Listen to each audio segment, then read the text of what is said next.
ప్రపంచంలో అతి కఠినమైన ముస్లిం దేశాలలో ప్రస్తుతం హిందూ సనాతన ధర్మం విస్తృత స్థాయిలో వ్యాపిస్తోంది. అసలు ఎందుకు ముస్లిం దేశాలలోని ముస్లింలు హిందూ సనాతన ధర్మాన్ని అంతలా గౌరవించి అధిక ప్రాముఖ్యత ఇస్తున్నారు? కొంతమంది అయితే ఏకంగా హిందూ సనాతన ధర్మాన్ని అవలంబిస్తున్నారు కూడా.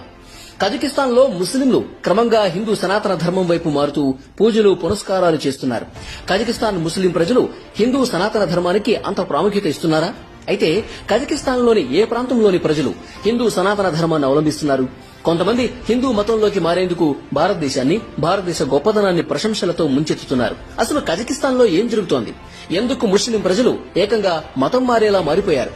అంతేకాదు, కజకిస్తాన్ కు చెందిన ఓ మహిళా మంత్రి ఏకంగా కజకిస్తాన్ లోని ఒక రాష్ట్రాన్ని హిందూ రాష్ట్రంగా మార్చాలని అనుకుంటుందట. మనం ఈ వీడియోలో ముస్లిం దేశమైన కజకిస్తాన్ లో హిందూ మతం మారేలా పరిస్థితులు ఎందుకొచ్చాయో పూర్తిగా తెలుసుకుందాం. సనాతనం అనేది ఒక సత్యం. సనాతనం అమరంగా ఉంటుంది.